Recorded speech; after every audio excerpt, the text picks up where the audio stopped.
Hello, everybody. Welcome back to another episode of A BJJ Marriage, where we talk about our lives as a married jiu-jitsu couple.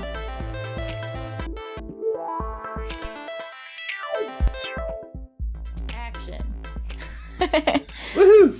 Hi, welcome back to another episode of A BJJ Marriage with your hosts, Nick and Brittany Lee. Cheers. Didn't our intro just say that? Did it? Maybe. I don't think our intro says our names. I don't think it does. It just talks about us. Yeah. It's like... Maybe at episode 80 we can find time to record a new intro. I was thinking maybe 100. Maybe. Maybe every season will be 100 episodes. Every season. We have a season. Okay. I mean, most seasons are only like 22 or 24 episodes, but that's cool. Yeah. Some podcasts release in seasons. What is our intro even? I can't even think of it. We don't listen. Well, we don't listen to it. I listen. Well, good for you. You apparently have a lot more free time on your hands. No, I listen when I put it together. Edit, yeah. But anyway, welcome to episode 74. That's a lot of episodes. We've talked to you guys a lot. Yeah. But we're never out of things to talk about with jiu-jitsu. And I would say that because I feel like this summer we've just been hanging out with a lot of jiu-jitsu people, and especially like black belts recently between the camps and seminars and everything we've been doing this summer. And every time we've been hanging out with them, we have been actually like just talking about jiu-jitsu the way that we do in these podcasts. Yes. And there's so many times that I'm like, I wish we just had a microphone. Yeah. This would be so cool. We should just pay a crew to follow us around all the time. It would be great. But it's true. Like, we literally get into all these, like, these deep conversations with people. We learn about their past. We learn about what it was like to become a black belt 17 years ago, or just like working on your way towards a black belt 17 years ago versus within the last 5, like us. And it's it was a different time, and hearing their stories and their perspective. And it's just been really fun and really interesting to get to talk to everyone, and you get to socialize through all of it too. Like, not even just about the gym, which is always fun. Yes. I love talking to people about jiu-jitsu. In fact, I believe I do it a lot. That's why we started this podcast, actually, because we were talking to our friends too much about jiu-jitsu, and our friends don't train. So they were getting very annoyed because they were like, I don't care. Yeah. And we don't train on Sundays, so we record so that we can get it out of us, so that when we hang out with people that aren't jiu-jitsu, it's not just talking about jiu-jitsu. Yep. Raise your hand in the comments if you have that problem. Yeah, right. Jiu-jitsu is life. Okay, anyway. So, yeah, we had a really good weekend again. We actually got to go to another seminar. Surprise. Yes. And this one was a female black belt under Master Pedro Sauer. Yes. She ran his kids program for 10 years. Yeah. I thought it was 12 years almost. I think it was 10 that she did the kids program. I think she trained she's directly trained under him for 12. Yeah. Yeah, she was telling me yesterday that she was just a blue belt. Like, she had just gotten her blue belt. And Master Sauer was like, you should run the kids program. And she was like, me? And he was like, yeah, you. And she's like, well, that's an honor that Master Sauer wants me to run his kids program, but I don't know jack. Oh, that's awesome. So, yeah, she has been training directly under Master Sauer for most of her career. And now she actually runs her own gym with a couple other people in Virginia. I want to say Virginia. I some think college it's town. Virginia. Oh, it's Charleston. Yeah. It's Carolina. Yes. South Carolina. That's basically the same state, country, whatever. But I think she was in Virginia for a long time under Master Sauer. Yes. That would make sense. Excuse me. Stop it. You're not excused. We're busy. But yeah, Kristen, she was such a freaking gem to be around. Seriously. She was just so happy. And so we had never met her. We had never talked to her before this seminar, and she stayed at our house. So yeah, I don't know how your dad connected with her. Probably through camps Georgia or seminars. camp. But I was there, and I didn't connect with her. Yeah, I don't know then. Because they both were talking in the seminar about rolling with that black belt who had dreads. And they said that his dreads were his secret weapon to not get choked. Did he go this year again, though? I don't think so. Yeah, so what the heck? Where was I? I don't know. Jeez. No idea. I was probably off gallivanting with John. Maybe. Anyways. So yeah, Kristen, her energy is infectious. She's just a very happy-go-lucky human being. And she's just always smiling. She always has, like, the coolest and most fun way to say things. And she's just an overall great person. And yeah, she's pretty cool. I had a great time with her all weekend. Yep. She also does a lot of, like, the Jeff Curran camps, the Big Frog camps in Florida in February that we're thinking about going to. But that might also be the same weekend or immediately following the Gentle Art Lifestyle February camp. So we got to try to figure that out, I guess. Because then we're also trying to go to Florida again in April. For Pans. So the chances of us going twice are slim. What, to Pans? No, to Florida. Twice. Oh, why? Because I have a job. What? What the hell? I thought this podcast paid for everything. You're literally asking me to take all my PTO within the first 4 months of 2023. It's not going to happen. I did not ask you that. I was talking about things that I'd be interested in. We will see. We will have to talk about that. Yeah, I guess. At a later date. It is something that she brought up, and she said it would be really cool if we could get there, especially because I didn't get to roll with her. Why not? Because I'm injured. And bullshit. I'm so mad. I rolled with her once because I let her roll with everybody else on Saturday after the seminar. But on Friday, I rolled with her because she came to. I'm sorry, did you just say class. You let her? Did you let her roll with everyone? Yes, because I know she had a limited amount of rolls, and I had already rolled with her, and I feel like I'm always the person that's like, want to roll, and I'm trying not to be that person, and just like take the rolls that pop up in front of me, because otherwise I'd ask everybody to roll every time, and I feel like that's annoying. You know? Mm-hmm. So I don't know. Anyway, you rolled with her once. Yeah, I rolled with her once, and we both have like that wacky kind of jiu-jitsu style where we do weird things. Mm-hmm. And I had put her in X guard, and I was doing the standard X guard sweep where you push their legs apart, and then typically they tip to their butt or they tip to their face, and you either stand up and sweep them or you roll up into like a knee slice pass. You know what I'm talking about from X guard, right? Mm-hmm. Yeah, so I started that. I started pushing her legs apart, and her legs kept going apart. And she just went to a full split while I had her leg on my shoulder, and her other leg was completely on the ground, and she was doing a full split and not teetering in any direction.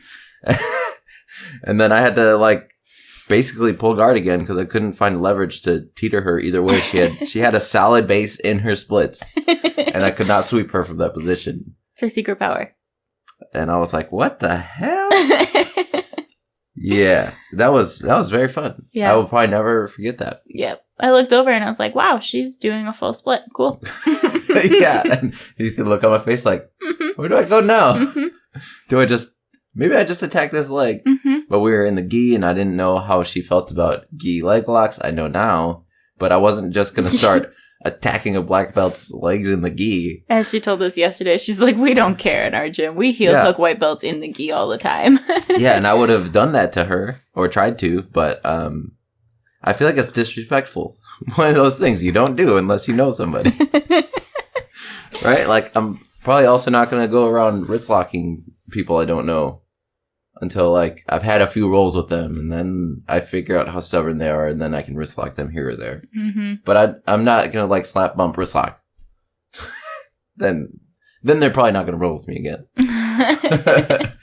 But I did, side story, Tuesday I went to Watoma to sweeps to train, and there was this wrestler, his name is Zach, and he's like, I don't know, 20 years old. Like, he's coming into his physical prime. And he was the one there yesterday, right? Yes, he was the one there yesterday at the seminar. But yeah, he's like super built, super athletic, flexible. And I had put him into a triangle armbar trap a couple times, and then finished him with that a couple times. But then he started getting like, oh, I don't want this to happen. And he did a good job defending the triangle and defending the armbar. But you can add that little wrist lock on the top of that position. So I did it. And you should have seen the look on his face when he tapped. It was like one of those surprise taps where he was like, tap. And then, like, I didn't hurt him, but you could see the look on his face like, who does that? That's so dirty. And he was like, oh, man. And it was after I'd already got him a few times with the triangle armbar. And then it was triangle armbar wrist lock, which is just beautiful. You're just being a mat bully. Yeah, basically. But I felt like at that point we had already built like a little bond. I feel like I'm adopting him as a white belt. In Watoma? Yeah. He's 2.5 hours away from you. Yeah, but I could see the things going on in his brain when we were rolling, and when he would ask me questions and we'd go through it and he'd be like, oh my God.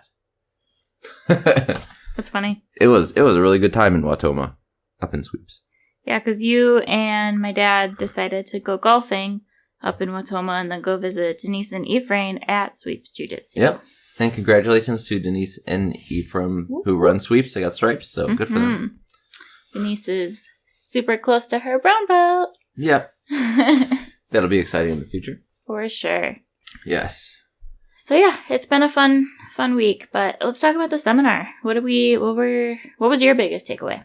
Biggest takeaway from Kristen's seminar was I like the concepts that she was displaying about when people are trying to what'd she say, contract or expand? Something like that, right? And so when people are shrimping and trying to break connection, you want to continue connecting to them. And when people are bridging, trying to create like extension, you want to kind of float off of that and not stay connected to them when they're trying to make that change in their position, I guess. So yeah, when they're bridging and like pushing and framing, you don't want to push into that. You want to go away from that. And when they're like escaping, shrimping, rolling away, stuff like that, you want to stay connected. So it's a play on connection. Yeah. Yeah, I thought she did a good job in explaining that, much better than you are. Yes, obviously. But yeah, she was just saying basically you want to ride the wave. So when people are moving, you don't want to stay connected to them, because think about if you're in mount on someone and they're bucking away and you stay as connected as you can, you're going to buck with them. It's kind of like riding a bull. And you're literally either going to fly off that bull or you're going to stay connected for dear life. And neither of those are very fun.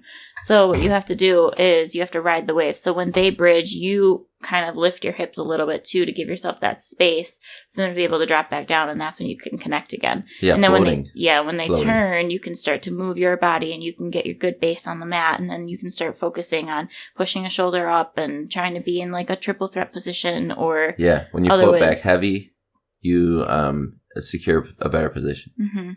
Yeah, the way we describe it at Fluid is you ride the wave. Yeah, ride the wave.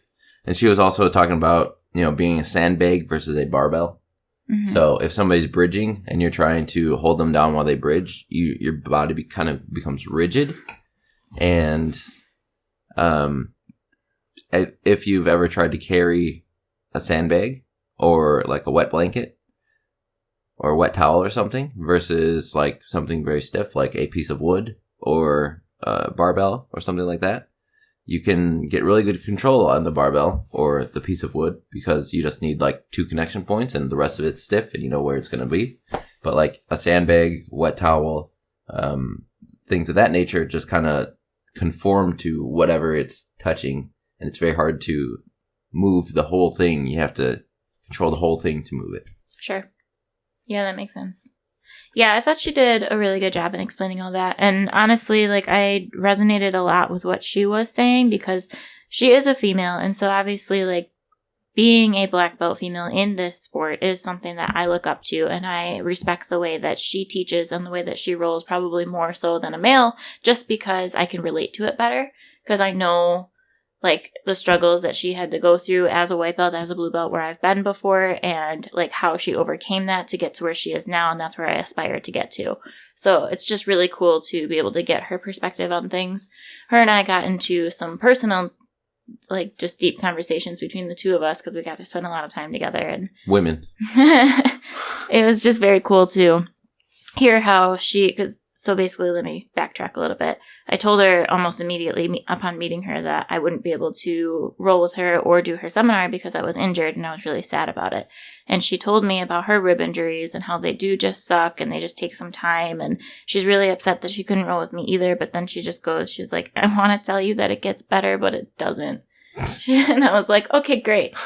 But, like, she just said, she's like, just because I'm a black belt doesn't make me a god. Like, I literally still have to struggle. Like, there's still males that, like, give me a very, very, very hard time, even though I'm a black belt. Like, it's not going to really get better. You just have to, like, I guess not pick your partners, but, like, know your partners. Yeah. And understand the type of intensity. What they're capable of and stuff. And to understand the type of intensity you have to go for. She was even telling me last night that when she's getting ready for competition, so she's like I think she said she was like a 170 black belt, and so when she's training for competition, it's obviously very hard to, 1, find another female black belt, 2, find another female black belt that's 170, 3, find one that's in your age group. So she has a very difficult time finding good training partners to get her ready for those intense competitions. So what she actually told me last night is that she likes to do is she'll invite people from other gyms, and her favorite style is you.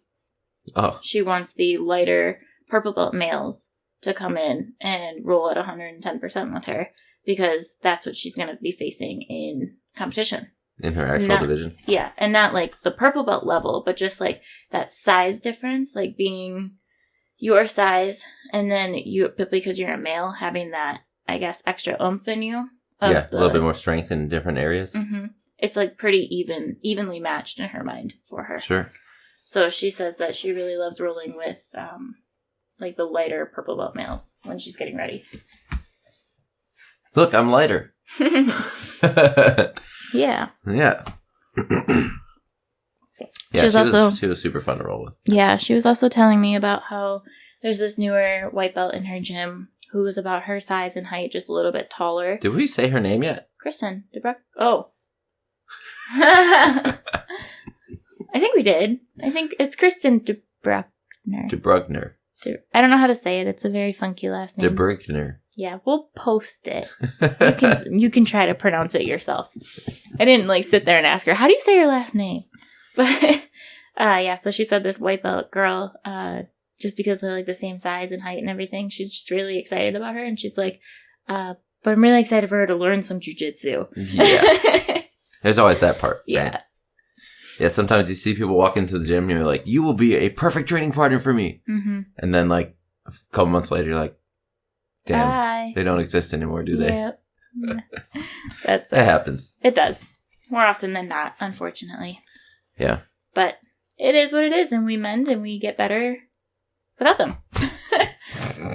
Yes. It's so funny. There's a white belt at our gym, and he was training for like a year or so. He was doing really well. And then he had a kid, and then he went away for a few months. And then maybe like half a year or another year. And he came back, and I had trained the whole time, obviously. And he was like, it's really not fair that when I left, like, I felt like I could threaten you a little bit. And then I didn't train, and you kept training, and I came back, and now I can't even touch you. He was like, it's really not fair. That's what happens. Yeah. I was like, oh, you mean I wasn't supposed to get better when you were gone? He was like, oh, absolutely not. You're supposed to stay stagnant. Yeah. You're supposed to wait for me. Yeah, that's funny.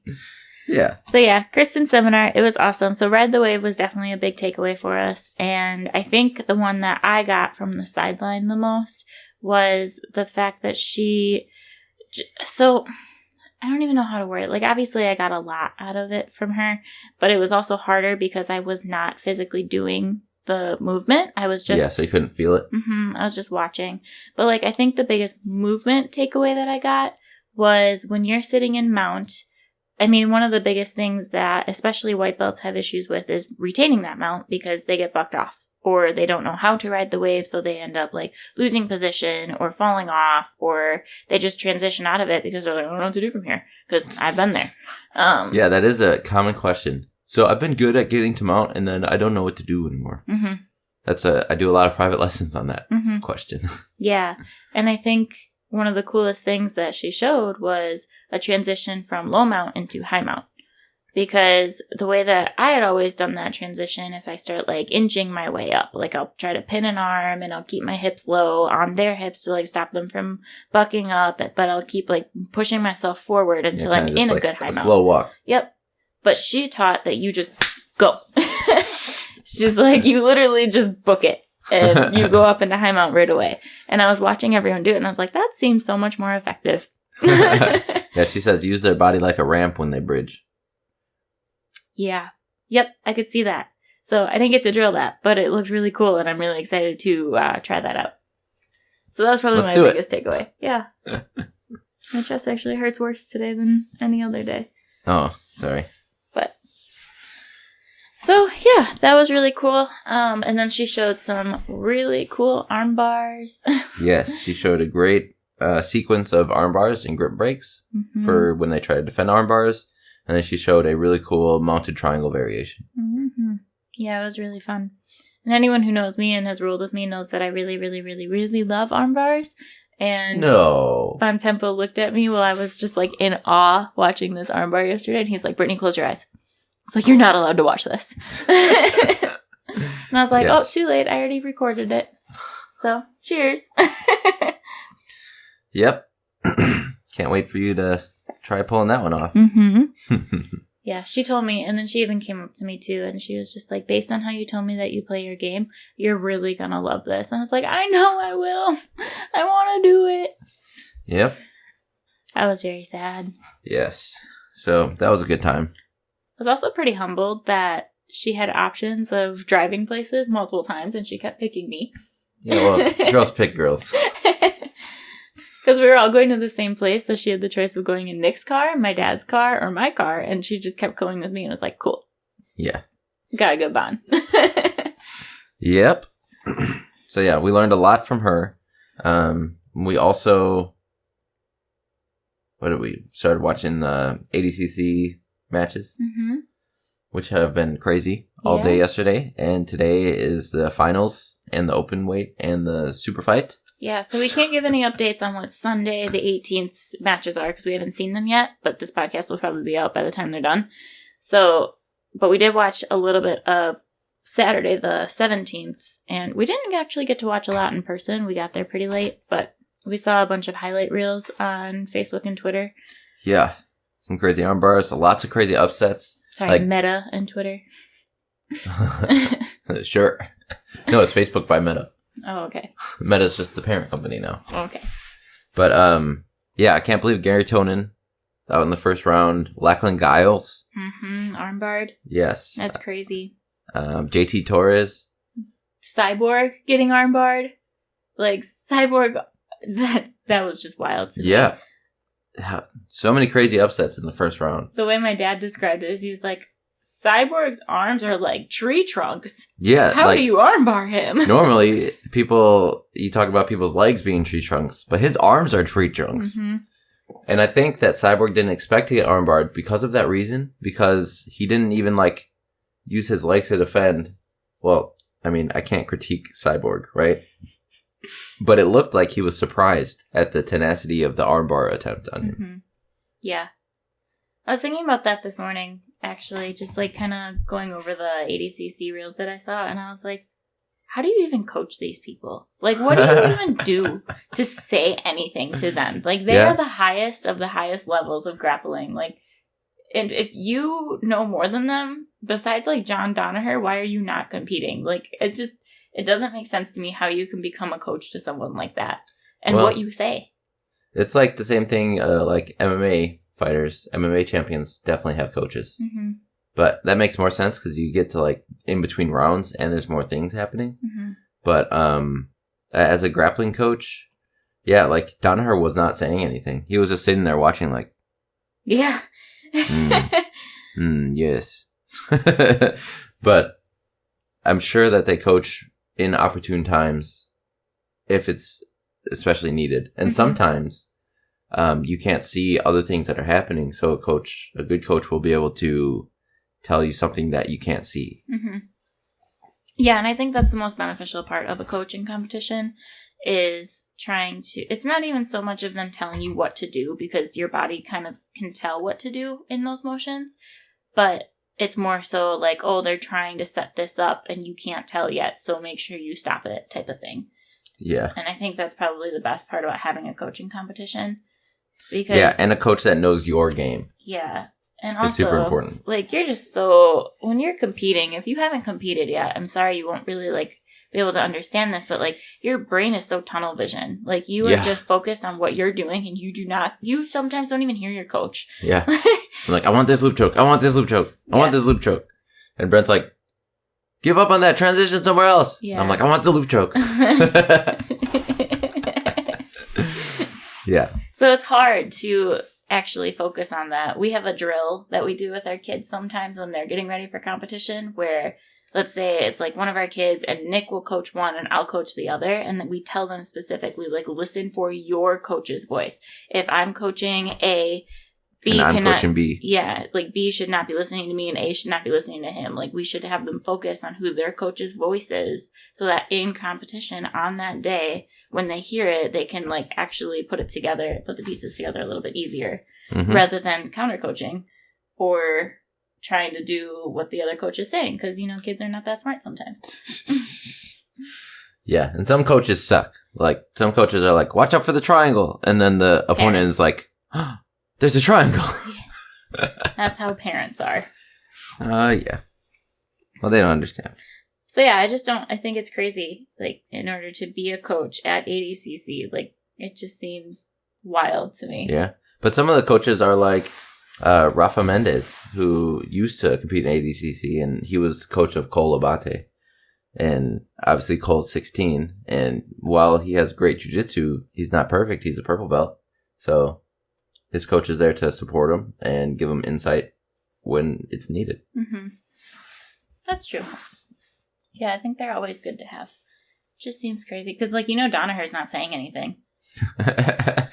In the locker room, he's going to be like, you're a fucking piece of shit. How did you lose, Gary? One more loss and you're off the team. Right. But Gordon Ryan did win his 58th match in a row now, which is wild. And 59th. Did he? He had 2 matches. Really? Well, yeah, it was the 2 rounds. Okay, I thought it was just one. Yeah. Yes, so he was on Joe Rogan's podcast last week. So about he's got 2 more matches today and the super fight. Okay. And the open weight if he wants to do open weight, which he probably will. Wow. Why not? Yeah, so he was on Rogan's podcast earlier in September, and he was saying that it's really almost unheard of to win more than like 10, maybe 15 matches in a row. He was saying, like, yeah, someone can go in there and just like destroy competition and win double gold, even triple gold in a Grappling Industries tournament. And like, you've had a really good day, but then more than likely in your next tournament, like, someone's probably gonna beat you, whether it's by points or advantage or time or whatever it is. Like, someone's probably gonna beat you. And it's just almost unheard of to win more than 10 in a row. And then Rogan goes, Gordon, how many have you won in a row? And he's like, 57. He was setting himself up for that. That was my favorite part of the entire podcast. I laughed super hard. And then he went to ADCC on September 17th, and he won 2 more, so now he's at 59. And then today he'll probably be 60, 61, and 62 if he wins against Andre, which he probably will. Yeah, we will see. Yeah. I'm excited to watch that. Yeah, should be good. Yeah, it's boosting my fire for competition coming up October 8th in Chicago, Grappling Industries. If I get opponents, I don't know. I signed up so that hopefully my opponents would sign up. They're going to put you against that other kid. Because when we were originally looking at the bracket, I looked into him a little bit just to see how old he was. Like, was he really, like, 18 as an adult? Or Look, I have a coach doing research for me. But, like, when you're in the adult division, that's anywhere between the ages of 18 and 29. So it changes. So I wanted to see how old he was. And he's 20. I think he's 28. So, like, you guys are not that far. Well, so if they were smart, they would put you together. Anyways. Yeah. Yeah, but then he didn't even sign up for no gi, though. He only signed up for gi. So there's literally no 170-pound purple belt, no gi. So I'll probably go maybe against brown or black. I didn't look at that. Which I'm fine with, too. Yeah. That'd be good for you. I'll go against anybody. You'll roll with anyone.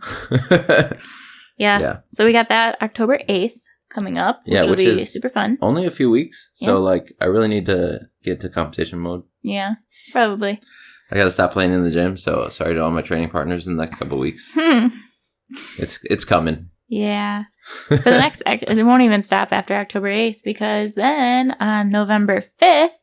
Yeah, November 5th, I've got a pancration fight coming up at Inverse Fighting. Inverse Fighting. I don't know, number 1 or something. I don't know what it's called. Inverse Fighting is throwing their first caged event where they have cage grappling, cage pancration matches, and then regular MMA fights. So it's kind of like a mixture of a few things going on, but I'm doing a pancration fight. Yeah, and I know a lot of people are constantly asking, not only Nick, but me as well, like, when is Nick fighting again? When is he going? I really want to go. So here's your time. Here's your chance. November 5th, he will be, it's actually in Waukesha, so you don't, Milwaukee people, you don't even have to go far. But, it'll be in, I think it's in the Waukesha Expo Center. Yeah, it's in the Expo Center, and the general admission tickets are $40. Mm-hmm. And, I'll put a link in the bio, and if you want to get a ticket, you can put my name under that. We should probably try to get a table for fluid people. Yeah, figure something out. But yeah, tickets are $40. So if you're interested, someone should be there to calm me down. So are you friends with Pal's girlfriend at all? Nope. So he's going against someone that we know from another school in the area, Open Guard. And I'm friends with his girlfriend on Facebook. And she posted the lineup and how he, like, obviously she's like, oh, Pal's gonna compete, blah, blah, blah. Yeah. And she was like, who's coming with me to close my eyes? And I laughed and I commented and I was like, girl, we're gonna have to close each other's eyes and then we'll need a third party there to tell us how our men are doing against each other. Oh my God. What'd she say to that? She just laughed. Oh my goodness. That's kind of ridiculous. That's okay. I'm friends with everybody I've ever competed against. And in the ring, I'm going to put it all out there. No matter if I love you, no matter if I hate you, my game's not going to change. The heart is always going to be there. Yeah. But then afterwards, it's all love. Anybody that I trained with ever, it's all love. Yeah. He's a cool dude too. We've met him, rolled with him. He's cool. Yeah. And it'll be fun. And then Nick Bontempo is also fighting. That same card, he'll be actually the fight right after Nick. And he's going against another Open Guard player, also one of his friends. Mm-hmm. So we're all just going against each other's friends right now. But yeah, that's what happens in such a small community. Because on top of, like, the small community that jiu-jitsu is, and it is getting bigger, but, like, it is still pretty small. I would say maybe 1 out of every 15 people trained that you know. And so out of all those 1 out of 15, like, how many of them actually compete? So it just gets smaller and smaller when you actually try to sign up. And then as you get older and more experienced. Older? Well, when you hit Masters, it was really hard for you to find matches, wasn't it? I don't care. I still fight adults. Yeah, I know. But yeah, just go against friends. It was funny because when Open Guard did post the lineup, like that first day, I think it was on, Thursday, maybe Friday? I don't know, actually. I didn't see it. I went into my coworker's office and I was like, you want to see what gives me the most anxiety in the world? And she goes, the most anxiety? And I was like, yes, I'm not even kidding. The most anxiety. And she was like, what? And I showed her and she was like, oh, how exciting. And then she was super cute because she was like, I don't know what any of this is. And I was like, what do you mean? And she goes, like, what is a primal MKE and what is an Open Guard? And I was like, oh, those are the names of the gyms. And she's like, oh, okay, that makes sense. Wow. You should get them to come. Lynn? Yeah. I mean, they might. We'll see. Yeah. I told Lynn, I was like, if you're interested, November 5th. She's like, I might do that. We'll see. Oh my goodness. Well, now I can't disappoint. Yeah. Got all my bosses watching, maybe. Yeah, right. But yeah, that'll be a fun time. So November 5th, we're going to start getting ready. We'll be on a strict competition diet this week, I believe. Well, October 8th, I'm fighting at 170. November 5th, I'm fighting at 185. Yeah, but you still want to be in shape. Like, yeah, I'm not going to gain weight. Like, we're not going to have pizza and ice cream. Right. I'm not going to eat shitty. Yeah. Yeah. So, of course. I'm going grocery shopping tomorrow, and we'll get some good, healthy competition meals out there for us for the next couple weeks. Sounds great. It'll be great. Yes. But outside of training for competition, what I've been doing recently is I've been really stewing on training as if I want to train jiu-jitsu forever. Yeah. Right. And, And what that means is training for longevity. You know, I kind of train jiu-jitsu like I'm 65 today, so that when I'm 65, it's going to be a piece of cake for me to keep training jiu-jitsu. But it also means not like forcing things and not fighting things extremely hard. Just being comfortable in every position, no matter what's happening. You know what I'm saying? Mm-hmm. So, like, when people are adamant about passing your guard a certain way and you can't stop it without putting a ton of force and a ton of effort in, like, maybe let them pass and reverse the position in the transition, or don't let them pass in the way that they wanted to pass and secure that position, or make it different for them, or just get out of the position. Whoa. What? Something went in my nose. That was weird. Ow. I thought you were thinking really hard. No. And then you were like... Felt like a fuzz went in my nose. But, yeah, no, I agree with that. Yep. That's something that my dad has always preached for the last couple of years, is that he's in his mid-40s now, so his body is not the same as it was when he was a high school wrestler. It's not the same as it was when he was 170-pound purple belt in his 30s. Like, he's getting older, but he's trained, maybe not for the first couple of years, but he trained so that when he was in his 40s, when he is in his 50s, when he is in his 60s, he's still going to be able to do jiu-jitsu. He may not be hugely important to me. Yeah, and so like even like now, anyone who rolls with Brent knows that he's not a very like mobile person. He's very sedentary. Yeah. He says that all of his movements have a purpose, and like he doesn't like to exert more energy than he needs to. And so, but the way that he trained himself to get there is by training that way as a blue, a purple, and a brown belt. And so that he could actually focus on his movements rather than winning, even though he likes to win. You know what I mean? Yes. I'm not explaining this the greatest, but yeah, you want to be able to make sure that your body is okay and ready to go in 30 years from now. Like, think about how you're rolling right now. Maybe you rolled today, maybe you rolled yesterday. How much strain do you put on your body when you're rolling? Yeah. Versus how much fun are you having? Right. And so, like, if you think about your last hard roll that you did, do you think you're going to be able to do that in a year from now? Probably. Do you think you're going to be able to do that in 5 years from now? More than likely. But do you think you're going to be able to do that in 20 years from now? Yes. Chances are low. Chances are very low that in 20 years from now, you'll be able to roll at that intensity the way that you did when you were 20 years younger. Mm-hmm. So there's just no purpose in having to roll that hard every single time. Yes, so unless you're a world champion training for world champion super fights. And getting paid 6 figures a fight. Right. Like, which we're not. Yet. Right. We gotta wait for inflation to get us there. So... yeah, training your body to be able to, I guess, go with the motion. Yeah, go with the flow of what's happening, but also not get submitted. Right. It's just more important than winning. Mm-hmm. Yeah, because there's always a way out of everywhere. Unless you're in a deep submission with everything fully locked up. Okay, yes, the way out is tap, and that's okay too. Mm-hmm. But, like, when people are setting up submissions, there's always a way out. If you can recognize the beginnings of a submission.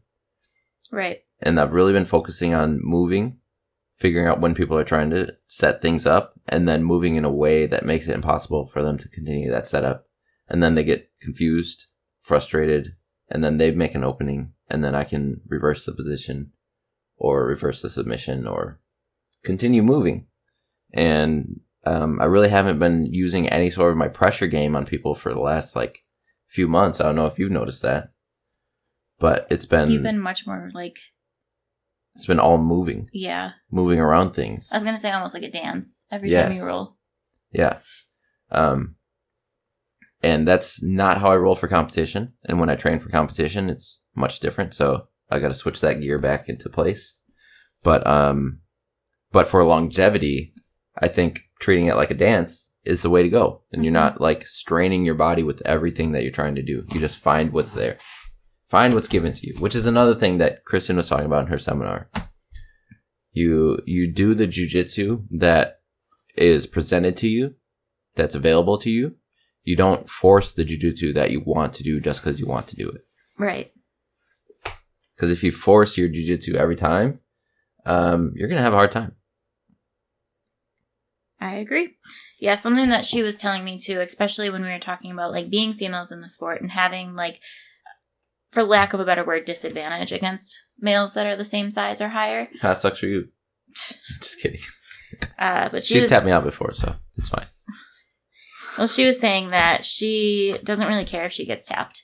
Like, if she gets tapped by a blue belt, she's like, great job. Like, that was good. Like, Absolutely. she has no ego whatsoever to the point where she's going to, like, let an arm fly out of her socket like that chick did in ADCC yesterday. Dude, her elbow was inverted, and her bicep, you know how bicep slicer splits your bicep? Yeah, it happened backwards. The bicep was splitting backwards when her armbar was hyperextended. It was disgusting. I cannot remember her name for the life of me right now. I don't either, but there's only 16 women in ADCC, so I'm sure you'd be able to find it if you looked it I up. retweeted it if you follow me on Twitter. It was fucking insane. It was really disgusting. But anyway, so yeah, she says that she does not fight out of like submissions that are locked because she's like, why would I? So exactly. She just has a good time, and she always likes to praise the lower belts that tap her out on saying like, that was really good. Good job. Mm-hmm. And I was actually watching her roll with a lot of people on Friday night. And I mean, she's a one-stripe black belt. So like almost everyone there was below her besides my dad. So, but I watched her tap to almost everyone, which was like really humbling actually. And I thought it was very cool because she wasn't going 100% like she was in a competition. She was just having fun. She was rolling, and she's like, oh, you got my arm. Okay, tap. Let's keep going. Yeah. Like, she doesn't want to like, no big stop deal. the roll. Yep. And then yesterday we were in the car, and that's what she was telling me is that she's like, I want to do this forever. Yes. She's like, I want to be 90 years old on the mat, still doing jiu-jitsu. Right. And the way to do that is to just go through the motion. That's right. And you don't fight the submissions when they've got a locked in position. Mm-hmm. Because every position or every submission, you have to have a strong position to make it happen. Mm-hmm. Right. There are different types of submissions where it's like a quick jerk, and and that's when you're like actually just trying to hurt people. Pain compliance submissions, right? But true jiu-jitsu is when you get that good control, and it's impossible for them to move out of that position. And then you finish the submission and they tap, right? Yeah. So if you find yourself in those positions, instead of trying to be strong and fighting out of those spots, just tap and try to learn how you got into that position and not let it happen. Mm-hmm. Or if you can move out of that position, that's when you don't tap and you continue moving. And I think that's one of the things I do most when I roll is I find that little space to move out of, and people get confused because they think that they had the position, but there's always a way out most of the time. Yeah, but I think the hardest part for that with people, and not just white belts, but like just people in general, is that they have an ego. And so that's something that Kristen had brought up yesterday too, right? Is that most, and times have changed a little bit, but like when she was coming up in jiu-jitsu, like people don't want to tap to a female. Like they would rather break their arm than tap to a female because like she's not allowed to tap me out. I'm supposed to be bigger, better, stronger, faster, whatever it is.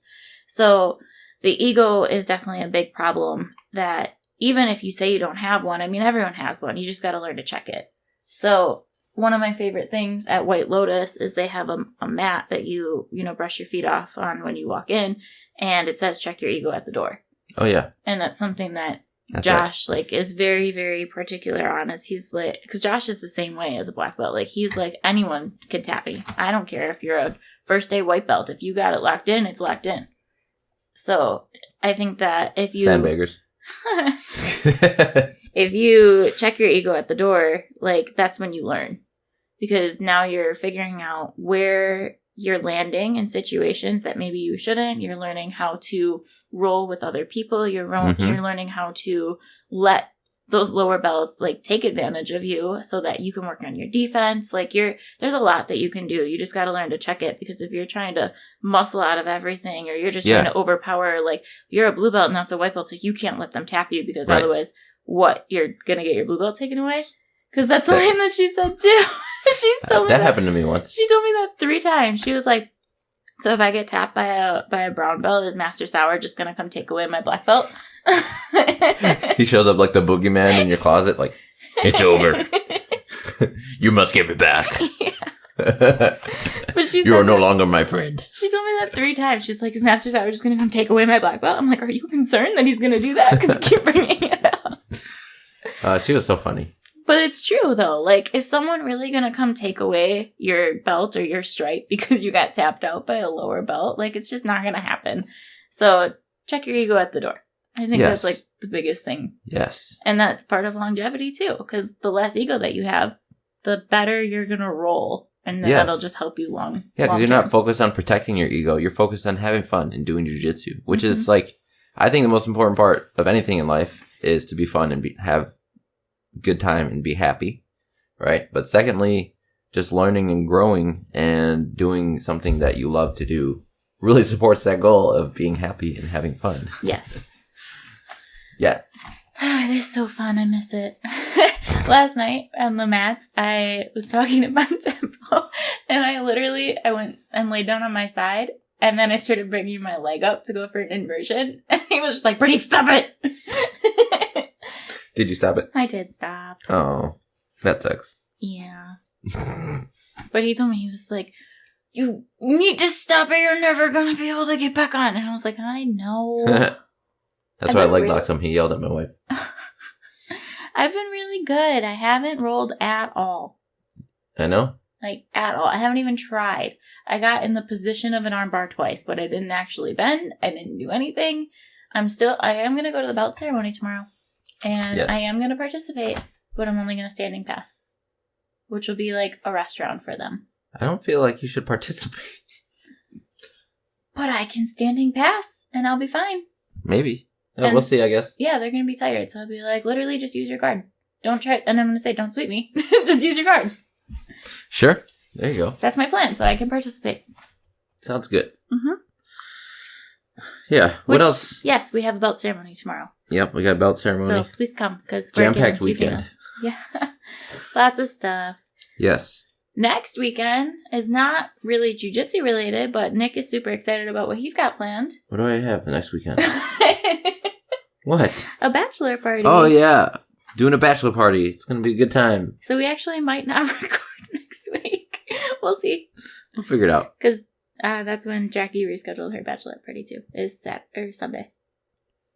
I will never remember when that will be. Yep, me either. That's okay. What day are you doing the thing? Saturday and Sunday? It is Saturday? It's a 2-day? No. Okay. We can talk about that later. Okay. Yes. So what else do you think is important for longevity in jiu-jitsu? Not get hurt. How do you not get hurt? By checking your ego at the door. No, honestly, like, not getting hurt. So, as much as I don't like saying it, it is kind of true. Like, you really do have to be careful who you roll with. Yeah. Because, I mean, some people just don't know how to control themselves yet. And that's not saying that they never will. But just some people, maybe they won't match your speed or your intensity, whether your intensity is at 100 or if it's at 10. Like, maybe on your 10 day, they want to go 100. Maybe on your 100 day, they want to go 10. And you just have to really, I guess, be picky about who you're going to roll with, who's going to make your jiu-jitsu better. Because if you're always trying to just win or beat the other person, then you're probably, like, more prone to injury. So, yes. But I like to roll with everyone. Like, I love to roll with the first day white belt men because I just think it's fun. Yeah. But sometimes it is dangerous. So you just have to be careful. Yeah, I roll very differently with those white belt men. Like, my game is not close guard, right? Mm-hmm. But on beginner jiu-jitsu people, my game is close guard. It's like, no, you just calm down in my legs and get used to this position first. Like, I think I do the same with the men who are just trying to, like, smash me. Yeah, it's like, no, I'm just going to put you in close guard and armbar you and triangle you. Mm-hmm. Because, okay, yes, that's basic jiu-jitsu, but it's so powerful and fundamental, and it helps people learn, like, oh, I can't just try to smash through his legs. I'm going to get fucked up. Yeah, with other first day men, too, I also like to just spin a lot.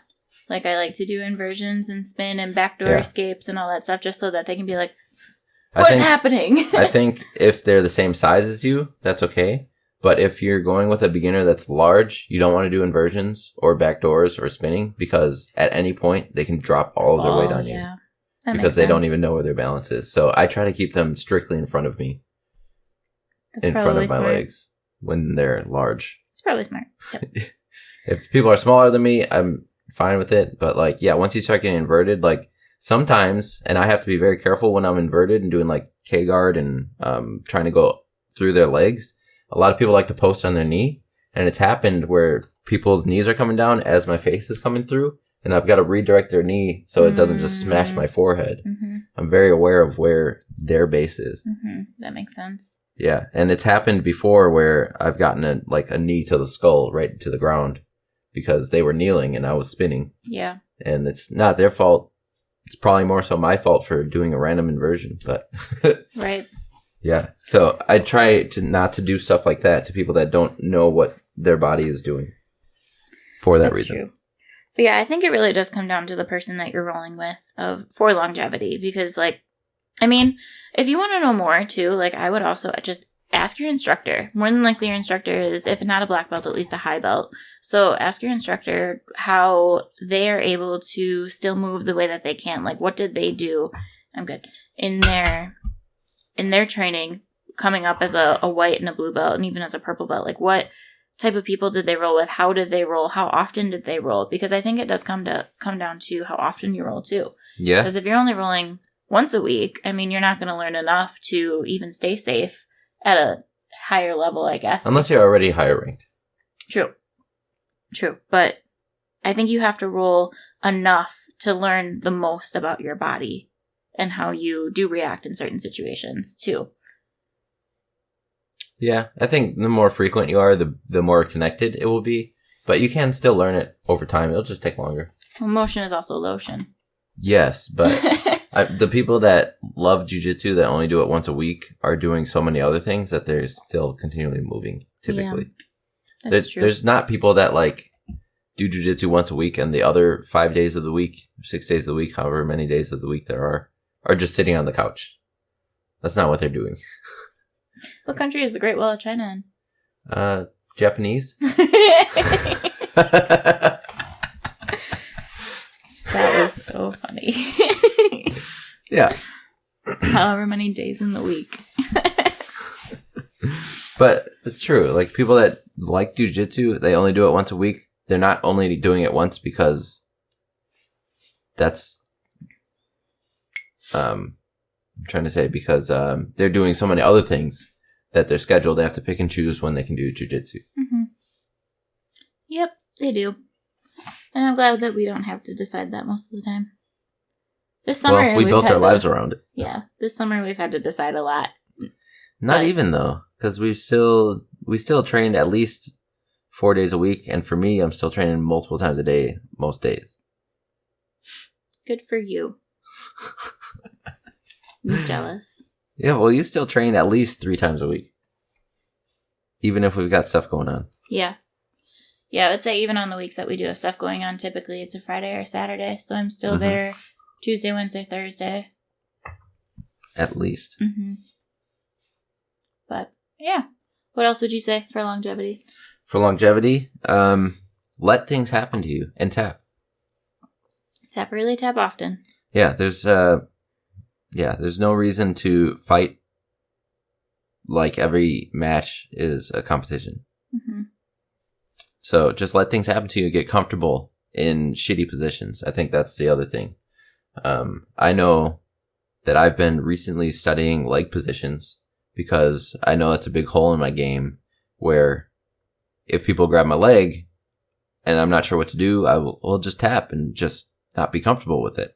So I've been studying how to get comfortable in those terrible positions so that I start to have an understanding of what can I do from here that makes it safer for me. When do I need to tap? And obviously I'm not like, letting people twist my knee into oblivion and then tapping. If they got a solid position, I'm going to tap to it. Yeah. But I'm starting to learn how to move. Right. Oh, sorry.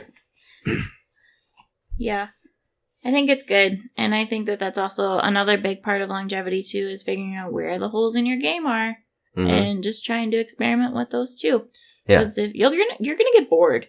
I mean, once you find something that you really are good at and that you like and that you tend to do in almost every role, after like a year or two of doing it every single time, you're gonna get bored of it and you're gonna want to move on. And then people who get bored quit. So that's where Blue Belt Blues comes in. Mm-hmm. Because they're like, oh, I used to be really good at arm bars and loop chokes, and now it doesn't work on anybody, and I don't want to suck at anything else, so bye. Yeah, pretty much. But that's what Kristen said, too, is that she doesn't get to do all of her stuff that she's the best at her gym anymore, because everyone knows her game. Right. So, like, she was playing Spider Guard on Friday night with people, and she's like, I don't get to play Spider Guard at my gym, because everyone knows it's coming. They all, like, stop it right away before I can even do it. She's like, but here, no one knew what my game was, so I played Spider Guard because I love it. Yeah.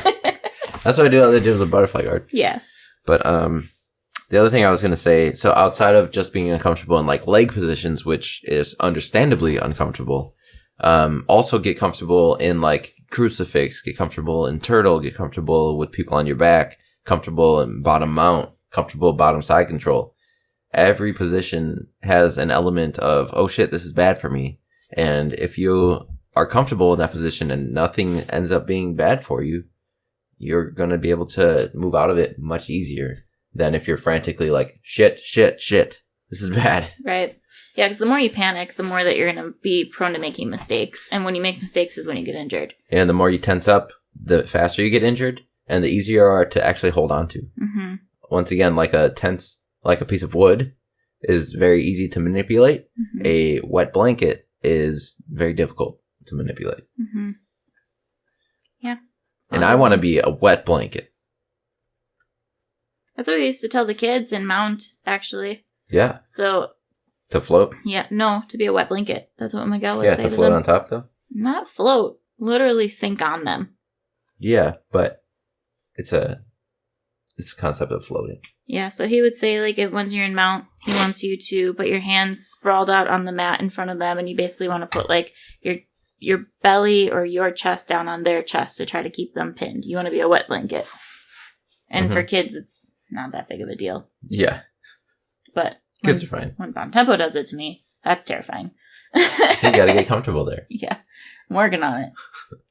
Yeah, when he's a bigger dude, and so he can, when he's in Mount, if he holds you down, it's really hard to get out from under him. But what I do when he does that to me is I make it impossible for him to submit me so that he has to move and relieve position unless he just wants to lay there for a couple minutes, which I don't think he wants to. No. Probably not. Yes. And that's again where you have to like learn your partner, learn their style, and then figure out how to get better. That's right. So, yeah, longevity. We all want to be doing this when we're 90, so. Well, I mean, I do, for sure. A lot of people do. I don't know about you guys. A lot of people do. So, hopefully we can get there, and just takes time and practice in order to teach yourself to get there. Yeah, it takes patience, too. Mm-hmm.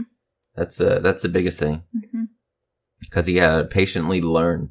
You can't judge yourself based on getting tapped out or losing positions. It's a learning opportunity whenever you find yourself stuck and like, I got stuck in this person's mount and I'm not sure what to do about it.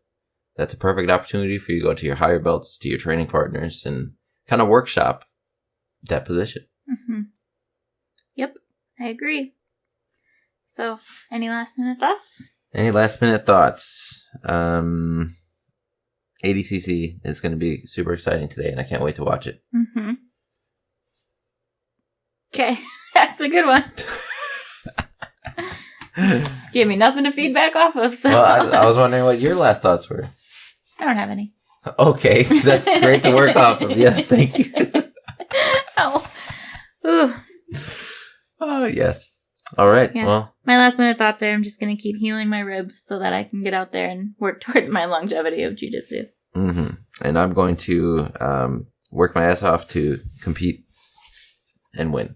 Yes. And it's going to be great. Lots of stuff coming up. So, awesome. Right. Thanks for listening, guys. Thank you guys so much. Probably not talk to you next week. We'll talk to you soon. Bye. Adios.